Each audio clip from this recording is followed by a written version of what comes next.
Just when the world thought it understood the top political structure of wartime Ukraine, the ground has shifted.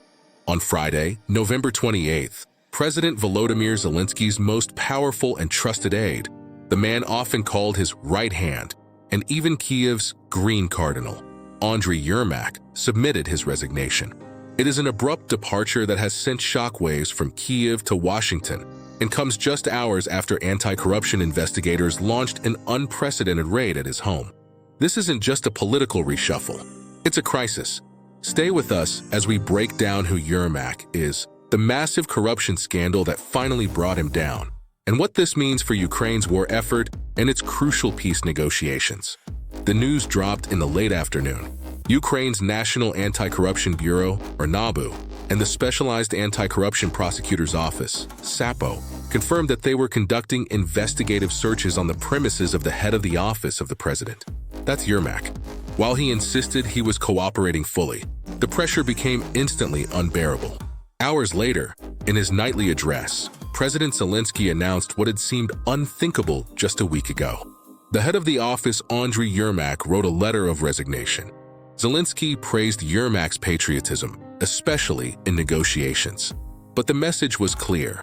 There should be no reason to be distracted by anything other than the defense of Ukraine. He announced a reset of the presidential office, emphasizing a need for absolute internal strength to counter Russia's aggression and to maintain the full confidence of Western allies. The resignation, even without an official notice of suspicion or charge against Yermak himself, is a massive political blow to Zelensky, removing a confidant who had been at his side since his days as a comedian. To understand the gravity of this, you need to know who Andrey Yermak is. He's not an elected official, yet he became arguably the second most influential person in Ukraine, earning the nickname Kiev's Green Cardinal. Yermak, a former lawyer and film producer, met Zelensky over a decade ago. Their relationship was one of immense personal trust. When Zelensky became president, Yermak quickly rose through the ranks, appointed chief of staff in early 2020. His power was extraordinary. He acted as the president's gatekeeper, controlling access and wielding influence across the cabinet, parliament, and key state institutions. He was the main point of contact for Western officials, often sidelining traditional diplomats. If you wanted to talk to Zelensky, you had to go through Yermak.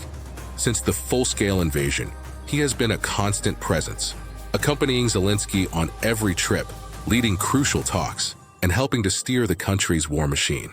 He was the ultimate operator, a figure many allies learned to work with, even if some privately complained his ubiquity far outstripped his official role.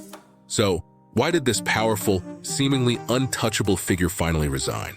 The answer is a widening, high-stakes corruption scandal that has rocked Kiev's political elite. This investigation centers on a massive kickback scheme involving Energodom, the state nuclear power monopoly and Ukraine's most vital energy supplier. Investigators allege that a criminal group siphoned off nearly $100 million through kickbacks from Energodom contractors. The scandal's escalation began earlier this month with searches at the property of businessman Timur Mindich, a longtime associate of President Zelensky. Mindich is allegedly the ringleader. Now, here is the connection to Yermak. Lawmakers and anti-corruption watchdogs have publicly suggested that Yermak was deeply implicated. Reports claim that in investigator recordings, he is allegedly referred to by the code name Alibaba. Furthermore, sources have suggested that Yermak was aware of the operations and maintained contact with Mindich. And there are even claims that one of the lavish houses bought with the allegedly stolen money was meant for Yermak. While Yermak maintains his innocence and has not been formally charged as a suspect, the perception of his involvement, or even his failure to prevent the scandal under his watch, created a domestic and international crisis of confidence. In a country fighting for its life, corruption is not just a domestic issue. It's a weapon for Russia and a risk to Western aid. The United States and the European Union have repeatedly stressed that fighting corruption is central to their support for Ukraine. Yermak's resignation signals a critical turning point for Zelensky. Facing a major political crisis and an unprecedented rebellion from his own party lawmakers, who had called for Yermak to step down, the president was forced to choose. Zelensky chose to stand with the necessity of maintaining trust.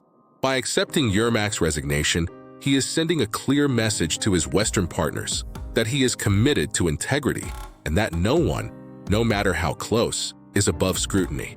The move may be painful, but it is a necessary step to safeguard the international coalition that funds Ukraine's defense. This is the biggest political crisis of Zelensky's wartime presidency, leading not only to Yermak's departure, but also to the resignations of the energy minister and the justice minister earlier in the month. The question now is whether the reset is just a personnel change or the start of a deep and painful purge of the president's inner circle. Yermak's departure couldn't come at a more perilous time. He was Ukraine's lead negotiator in the delicate, high-stakes talks with the United States regarding a potential end to the war. Just this week, Yermak was front and center at talks in Geneva with the U.S. Secretary of State.